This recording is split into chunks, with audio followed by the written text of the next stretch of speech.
নমস্কাৰ আপোনালোক সকলোকে পুনৰবাৰ আপোন নিউজৰ অন্য এটা ভিডিঅ' লৈ স্বাগতম জনাইছো। আহি গ'ল বাজেট 2024 আৰু 2025। আজি হৈছে 23 জুলাই। আমাৰ সকলোৰে কাৰণে গোটেই ভাৰতবাসীৰ কাৰণে বাজেট ধাৰ্য কৰিলে কেন্দ্ৰ চৰকাৰৰ ফালৰ পৰা।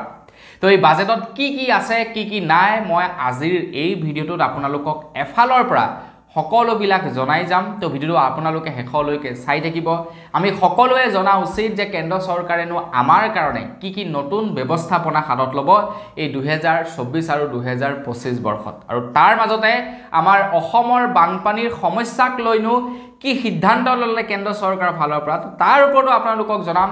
শেষলৈকে ভিডিঅ'টো চাই থাকিব A to Z। মই আজি আপোনালোকক বাজেটৰ ওপৰত জনাবলৈ চেষ্টা কৰিম। তো শেষলৈকে চাই থাকক, সকলোবিলাক খবৰ লাভ কৰিব। মই শ্ৰীবান্ধন গগৈ, আপোনালোকে চাই আছে আপোন নিউজ। আহক আৰম্ভ কৰোঁ আজিৰ ভিডিঅ'। আগবাঢ়িছোঁ ভিডিঅ'টোৰ ফালে আগবঢ়াৰ আগতে লাইক এটা কৰিবলৈ নাপাহৰিব। চেনেল যদি এতিয়ালৈকে ছাবস্ক্ৰাইব কৰা নাই তেন্তে চেনেলটো ছাবস্ক্ৰাইব কৰি ল'ব, এনেকুৱা ধৰণৰ খবৰবিলাক যাতে আপোনালোকে নিতৌ চাই থাকিবলৈ পায়। তো আমাৰ অসমৰ যিবিলাক নেকি ইউটিউব চেনেল আছে, যিবিলাক ইউটিউব ক্ৰিয়েটৰ আছে, মই পৰ্টেলবিলাকৰ কথা কোৱা নাই, ক্ৰিয়েটৰবিলাক যিবিলাক নেকি আমাৰ নিচিনা আমি যোনে নেকি ইণ্ডিভিজুৱেলি কিবা কৰি আছোঁ, নিউজ বনাই আছোঁ। তো আপোনালোকে হয়তো মোৰ চেনেলতে আপোনালোকে এনেকুৱা ধৰণৰ খবৰবিলাক সবচে প্ৰথমত দেখিবলৈ পাব। তো সেইকাৰণে চেনেলটো ছাবস্ক্ৰাইব কৰি থ'ব। এতিয়া বলক মোৰ মোবাইলৰ স্ক্ৰীনত যাওঁ, আপোনালোকক সকলোবিলাক এফালৰ পৰা দেখাই যাওঁ। বাজেটৰ প্ৰথমতেই ঘোষণা কৰিছে যে 1.5 লাখ কোটি লোকক চাকৰি প্ৰদান কৰিব হেনো মোদী চৰকাৰে। আৰু মোদী চৰকাৰে এই 2024 আৰু 2025ৰ বাজেটত এইটো ধাৰ্য কৰিছে বুলি জনাইছে আমাৰ ভাৰতৰ বিত্তমন্ত্ৰীগৰাকীয়ে। 1.5 লাখ কোটি লোকক চাকৰি দিব। আৰু প্ৰকৃততে যদি 1.5 লাখ কোটি লোকক চাকৰি দি দিয়ে ন, তো আমাৰ ভাৰতবৰ্ষৰ আধা আধি নিবনুৱাৰ সমস্যা একেবাৰে সমাধান হৈ যাব বুলি ক'ব পাৰি। গতিকে নিবনুৱাসকলে এইটো বিৰাটেই ভাল পাব। তাৰ পাছতেই কৈছে যে 5 বছৰৰ বাবে বৃদ্ধি কৰা হ'ল প্ৰধানমন্ত্ৰী গৰীব কল্যাণ যোজনা। মানে আমাক যি নেকি প্ৰত্যেক মাহে প্ৰত্যেকজন দুখীয়া ফেমিলি, প্ৰত্যেকজন ব্যক্তিক 5 কেজিকৈ চাউল দিয়ে, এই যি নেকি গৰীব কল্যাণ অন্ন সুৰক্ষা যোজনা। তো এই গৰীব কল্যাণ অন্ন সুৰক্ষা যোজনা আৰু 5 বছৰৰ কাৰণে বৃদ্ধি কৰি দিলে বুলি জনাইছে। মানে আপোনালোকে নিশ্চিন্ত থাকক, যদি আপোনালোকৰ খেতি পথাৰ নাই তেন্তে আপোনালোকে ৰেচন কাৰ্ডৰ অধীনত অনাগত 5 বছৰ আপোনালোকে আৰু চাউল লাভ কৰি থাকিব। তাৰ পাছতেই আকৌ খবৰ ওলাইছে যে উচ্চ শিক্ষাৰ বাবে এতিয়া শিক্ষাৰ্থীসকলক বোলে 10 লাখ টকালৈকে ঋণ প্ৰদান কৰিব বুলি জনাইছে। এতিয়া আমাৰ ভাৰতবৰ্ষত এনেকুৱা বহু ল'ৰা ছোৱালী আছে যিবিলাকৰ টেলেণ্ট বহুত বেছি, কিন্তু পঢ়িবৰ কাৰণে তেওঁলোকৰ পইচা পাতি অভাৱ থাকে। এতিয়া উচ্চ শিক্ষা ল'বৰ কাৰণে তেওঁলোকে নিজৰ ঘৰখনৰ পৰা বাহিৰলৈ ওলাই যাব লাগিব। এতিয়া ঘৰখনৰ পৰা বাহিৰলৈ ওলাই যোৱাৰ মানে কিমান খৰচা, এডমিশ্যনৰ খৰচা, কিতাপ পত্ৰৰ খৰচা, বহুতো খৰচা থাকে। তো কেন্দ্ৰ চৰকাৰৰ ফালৰ পৰা এতিয়া উচ্চ শিক্ষা ল'বৰ কাৰণে শিক্ষাৰ্থীসকলক 10 লাখ টকালৈকে ঋণ প্ৰদান কৰিব বুলি জনাইছে। তাৰ পাছতেই আকৌ ওলাইছে যে মুদ্ৰা ঋণ, যি নেকি প্ৰধানমন্ত্ৰী নৰেন্দ্ৰ মোদী ডাঙৰীয়াদেৱে ইয়াৰ আগৰ বাজেটতো ঘোষণা কৰিছিলে, যি নেকি মুদ্ৰা ঋণ, যিসকলে নেকি ব্যৱসায় কৰিব বিচাৰে তো তেওঁলোকক 10 লাখ টকালৈকে, 10 লাখৰ পৰা 20 লাখ টকালৈকে মুদ্ৰা ঋণ প্ৰদান কৰিব বুলি জনাইছে। আগতে 5 লাখ টকাৰ পৰা 15 লাখ টকালৈকে মুদ্ৰা ঋণ দিয়া হৈছিলে, কিন্তু এইবাৰ 10 লাখ টকাৰ পৰা 20 লাখ টকালৈকে মুদ্ৰা ঋণ প্ৰদান কৰিব বুলি জনাইছে। তাৰ লগে লগে জনাইছে গ্ৰাম্য আন্তঃগাঁথনিৰ বাবে প্ৰায় 2.66 লাখ কোটি টকাৰ আবণ্টন দিছে বুলি জনাইছে। গ্ৰাম্য আন্তঃগাঁথনি মানে গাঁও অঞ্চলৰ যি নেকি ৰাস্তা পথ হৈ গ'ল বা গাঁও অঞ্চলৰ বিভিন্ন টাইপৰ বস্তুবিলাক উন্নত কৰিবৰ কাৰণে 2.66 লাখ কোটি টকা। তাৰ পাছত আকৌ অন্ধ্ৰপ্ৰদেশৰ পৰা খবৰ ওলাইছে, এইটোৰ অৱশ্যে আমাক প্ৰয়োজন নাছিলে, কিন্তু আপোনালোকক জনাই দিছোঁ যে অন্ধ্ৰপ্ৰদেশৰ ৰাজধানীৰ বাবে 15,000 কোটি টকা আবণ্টন দিছে বুলি জনাইছে। এইটো অন্ধ্ৰপ্ৰদেশৰ কাৰণে, এইটোৰ বিষয়ে আমি বৰ বিশেষ নাজানিলেও হ'ব। তাৰ পাছতেই কৈছে যে মহিলা যুৱক যুৱতীসকলৰ আঁচনিৰ বাবে 3 লাখ কোটি টকা আগবঢ়াইছে বুলি জনাইছে। যেনে ধৰি লওক আমাৰ এয়া হৈ গ'ল মইনা নিযুত আঁচনি, যেনে হৈ গ'ল অৰুণোদয় আঁচনি, এনেকুৱা ধৰণৰ কেন্দ্ৰ চৰকাৰৰ যিবিলাক নেকি মহিলাৰ লগত ৰিলেটেড আঁচনি আছে, যেনে ধৰি লওক আপোনাৰ উজ্জ্বলা যোজনা,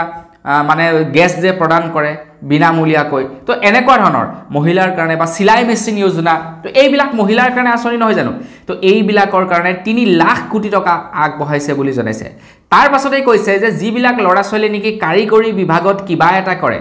তেওঁলোকে যেতিয়া নেকি ইন্টাৰ্নশিপ কৰিবলৈ যায় তো তেওঁলোকৰ ইন্টাৰ্নশিপ কৰিবলৈ যাওঁতে পকেটৰ পৰা পইচা খৰচা কৰিব লাগে ইন্টাৰ্নশিপ কৰাৰ সময়ত তেওঁলোকে কোনো ধৰণৰ পইচা পাতি নাপায়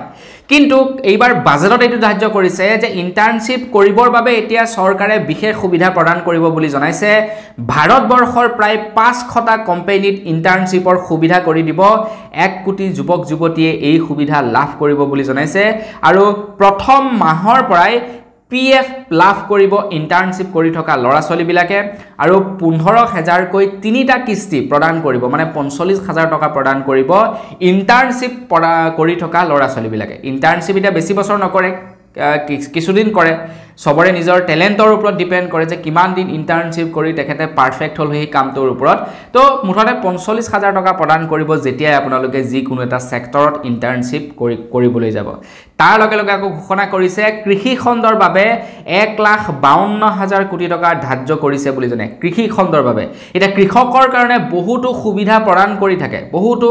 সুবিধা প্ৰদান কৰে তো সেই সুবিধাবিলাকৰ কাৰণে 1,52,000 টকা ইয়াতে ধাৰ্য কৰিছে তাৰ লগে লগে অসমৰ বান ব্যৱস্থাপনাৰ বাবে সাহায্যৰ ঘোষণা এতিয়া আমাৰ অসমৰ বানপানী সমস্যা সমাধান কৰিবৰ কাৰণে কিমান কোটি টকা আগবঢ়াব সেই সন্দৰ্ভত কিন্তু কোৱা নাই কিন্তু অসমৰ বানপানীৰ সমস্যাৰ বাবে টকা আগবঢ়াব কেন্দ্ৰ চৰকাৰৰ ফালৰ পৰা কিমান টকা আগবঢ়াব সেইটো কিন্তু কোৱা নাই কাৰণ অসমৰ বানপানী সমস্যাটো ৰাষ্ট্ৰীয় সমস্যা নহয় যদি ৰাষ্ট্ৰীয় সমস্যা হ'লহেঁতেন তেতে বাজেট ধাৰ্য কৰিলেহেঁতেন যে অসমৰ বানপানীৰ সমস্যা সমাধান কৰিবৰ কাৰণে আমি ইমান হাজাৰ কোটি টকা লগাম তো সেইটো নহল বাৰু তো তাৰ লগে লগে উত্তৰ পূৰ্বলৈ 26000 কোটি টকাৰ প্ৰকল্প আগবঢ়াব বুলি জনাইছে উত্তৰ পূৰ্বলৈ মানে আপোনাৰ নৰ্থ ইষ্টলৈ 26000 কোটি টকা আগবঢ়াব বিভিন্ন প্ৰকল্পৰ কাৰণে কি প্ৰকল্প হ'ব কি নহব এইবিলাক মই আপোনালোকক অনাগত ভিডিও বিলাকত জনাই যাম তাৰ পাছতে আকৌ আহিছে সোলাৰ পেনেলৰ কথা আমাক যে সোলাৰ পেনেল ফ্ৰী কৈ প্ৰদান কৰিব বুলি জনাইছিলে যি আঁচনিখনৰ নাম আছিল PM সূৰ্য ঘৰ যোজনা তো এই আঁচনিখনৰ অধীনত আপোনালোকে যদি এপ্লাই কৰিছিলে তেন্তে আপোনালোকে এতিয়া 1 কোটি মানুহে এতিয়া সৌৰ পেনেল মানে সোলাৰ পেনেল আগবঢ়াব পাব বুলি জনাইছে 1 কোটি মানুহে পাব বুলি জনাইছে আৰু তাৰ লগে লগে প্ৰতি মাহে 300 ইউনিট বিনামূলীয়া বিদ্যুৎ লাভ কৰিব মানে এই সোলাৰ পেনেলৰ পৰা বিনামূলীয়া বিদ্যুৎ লাভ কৰিব বুলি জনাইছে তাৰ পাছতে ওলাইছে আকৌ 25 বিধ সামগ্ৰীৰ ওপৰত শুল্ক মানে ট্যাক্স ৰেহাই কৰি দিছে বুলি জনাইছে প্ৰায় 25 বিধ সামগ্ৰী এটা কি সামগ্ৰী সেইবিলাকৰ বিষয়টো গম পোৱা নাই অনাগত ভিডিওবিলাকত নিশ্চয় গম পাম আৰু তাৰ লগে লগে কৈছে যে আগন্তুক ছমাহলৈ এই ৰেহাই থাকিব বুলি জনাইছে তাৰ পাছত যদি দেখে নহয় ৰেহাই দিয়াৰ ফলত চৰকাৰৰ অসুবিধা হৈছে তেন্তে হেতু হয়তো আকৌ ৰেহাই নিদিবও পাৰে তাৰ লগে লগে আকৌ খবৰ ওলাইছে যে কেন্সাৰ ৰোগৰ যিবিলাক নেকি ঔষধ আছে সেইবিলাকৰ দামটো এতিয়া হ্ৰাস পাব কাৰণ এই কাৰণে হ্ৰাস পাব কাৰণ কৰ্কট ৰোগ বা কেন্সাৰ ৰোগৰ ঔষধবিলাক বিৰাটেই দাম থাকে তাত ট্যাক্স কমাই দিছে বুলি জনাইছে কেন্দ্ৰ চৰকাৰৰ ফালৰ পৰা তাৰ পাছতে আকৌ ঘোষণা কৰিছে যে হ্ৰাস পালে মোবাইল ফোন আৰু পাৰ্টছৰ দাম মানে মোবাইল ফোনত যিবিলাক নেকি সামগ্ৰী ব্যৱহাৰ এলিমেন্ট ব্যৱহাৰ হয় বেটাৰী ডিসপ্লে কেচিং কভাৰ আপোনাৰ টেম্পাৰ যিবিলাক নেকি পাৰ্টছ ব্যৱহাৰ হয় মোবাইল ফোনত তো সেই মোবাইল ফোনটোৰ লগে লগে সেই বস্তুবিলাকৰ দাম হ্ৰাস পাইছে মানে কমি গৈছে বুলি কমাই দিয়া হৈছে বুলি জনাইছে তাৰ পাছতে আকৌ বিৰাট এটা ভাল খবৰ ওলাইছে সোণৰ দাম কমিব বুলি জনাইছে 6% হ্ৰাস পালে সোণ ৰূপৰ ট্যাক্স 6% কমাই দিছে বুলি জনাইছে মানে আপোনালোকৰ যদি সোণ ৰূপ কিনিবলৈ মন আছে এই সময়তে কিনি লওক তাৰ লগে লগে আকৌ খবৰ ওলাইছে সোণতকৈও দামী এবিধ বস্তু আছে যিবিধৰ নাম হৈছে প্লেটিনাম তো সেই প্লেটিনামৰ দাম বোলে 6.4% দাম কমাই দিয়া হৈছে বুলি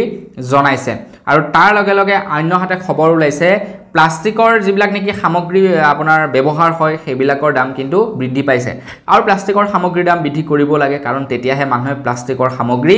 ব্যৱহাৰটো কমাই দিব তাৰ পাছতে খবৰ ওলাইছে আকৌ 25% পৰ্যন্ত বৃদ্ধি পাব প্লাষ্টিকৰ আমদানি শুল্ক মানে প্লাষ্টিক আপোনাৰ কি কয় কিনি অনা আপুনি যেনিবা প্লাষ্টিকৰ কিবা এটা ব্যৱসায় কৰিবলৈ লৈছে তো আপুনি প্লাষ্টিকটো কিনি আনিব লাগিব তো প্লাষ্টিক কিনি অনাৰ ক্ষেত্ৰত 25% আগতকৈ দাম ভৰিব লাগিব আপোনালোকে আগতে যদি এটা ধৰি লওক সাপোজ আপোনালোকে এটা যদি বালটি 100 টকাত কিনি আনিছিলে আপুনি যদি বিজনেছমেন তেন্তে এতিয়া 125 টকাত কিনিব লাগিব আৰু প্লাষ্টিকৰ দাম এই কাৰণে বঢ়াইছে কাৰণ প্লাষ্টিকৰ ব্যৱহাৰটো কমাব বিচাৰিছে কেন্দ্ৰ চৰকাৰৰ ফালৰ পৰা তাৰ পাছতে খবৰ ওলাইছে যে উত্তৰ পূৰ্বত বৃদ্ধি কৰা হ'ব বেংক শাখা বেংক বৃদ্ধি কৰিব বুলি জনাইছে এতিয়া আমাৰ ভাৰতবৰ্ষৰ বাকিবিলাক ষ্টেটত যিমানবিলাক বেংক আছে আমাৰ উত্তৰ পূৰ্ব বা নৰ্থ ইষ্টত খুব কমেই আছে তেনেকুৱা ধৰণৰ বেংকসমূহ এতিয়া প্ৰায় বহুতো বৃদ্ধি কৰিব বেংকৰ শাখা আৰু তাৰ লগে লগে খবৰ ওলাইছে আয়কৰ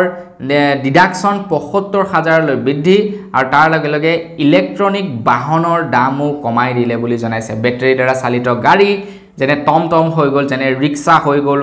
যেনে আপোনাৰ গাড়ী স্কুটি এইবিলাকৰ দাম মানে যিবিলাক নেকি ইলেক্ট্ৰনিক বাহন সেইবিলাকৰ দামটো কমাই দিছে বুলি খবৰ ওলাইছে তাৰ পাছতে আকৌ আপোনাৰ খবৰ ওলাইছে কাপোৰ জোতা চেণ্ডেলৰ দাম কমিব বুলি জনাইছে কাপোৰ জোতা চেণ্ডেল এইবিলাক সামগ্ৰীৰ দামটো কমাই দিব হয়তো টেক্স কমাব যাৰ কাৰণে দামটো হয়তো কমিব তাৰ পাছত কিন্তু খবৰ ওলাইছে সিগাৰেট আৰু উৰাজাহাজত উঠা টিকটৰ সংখ্যা দাম বাঢ়িব বুলি জনাইছে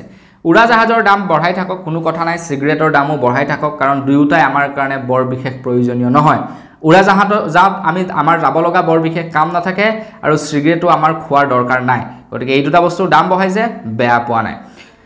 তাৰ পাছত আপোনাৰ খবৰ ওলাইছে যে বিহাৰৰ বানপানী সমস্যা সমাধান কৰিবৰ কাৰণে 11,৫০০ কোটি টকা ধাৰ্য কৰিছে বুলি জনাইছে বিহাৰৰ বানপানীৰ সমস্যা সমাধান কৰিবৰ কাৰণে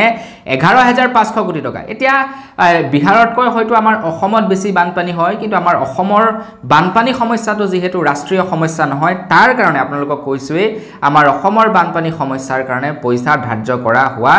নাই গতিকে সেইটো মনত ৰাখিব তাৰ পাছতে খবৰ ওলাইছে যে টেলিকম সামগ্ৰীৰ দাম বৃদ্ধি পাব পাৰে বুলি জনাইছে দাম বাঢ়িব টেলিকম সামগ্ৰীৰ দাম এটা টেলিকম সামগ্ৰী বুলি ক'লে বাঢ়িলেই নহয় ৰিচাৰ্জৰ দাম বাঢ়িলে কিবা বাঢ়িলে তো টেলিকম সামগ্ৰীৰ দামবিলাক বৃদ্ধি পাব তাৰ পাছতে খবৰ ওলাইছে সৌৰ ফলকবোৰৰ মূল্য হ্ৰাস পাব বুলি জনাইছে মানে সোলাৰ পেনেলৰ দাম কমিব বুলি জনাইছে আৰু সোলাৰ পেনেলৰ দাম কমাটো অত্যন্ত প্ৰয়োজনীয় কাৰণ কাৰেণ্টৰ যিদৰে নেকি নাটনি হ'বলৈ ধৰিছে তো আমাক সোলাৰ পেনেল কম দামত লাগে কাৰণ তেতিয়াহে আমি সোলাৰ পেনেল কিনিব পাৰিম হয় না নহয় তো সোলাৰ পেনেলৰ দামটো কমিব বুলি জনাইছে তাৰ লগে লগে হীৰা অলংকাৰৰ দামো হ্ৰাস পাব বুলি জনাইছে হীৰাৰ দাম হ্ৰাস পাব নালাগে আমাক হীৰা আমাক ইমান প্ৰয়োজন নাই এটা কৃষকৰ কাৰণে এটা ভাল খবৰ ঘোষণা কৰিছে কৃষি ক্ষেত্ৰত ব্যৱহাৰ হোৱা এমোনিয়া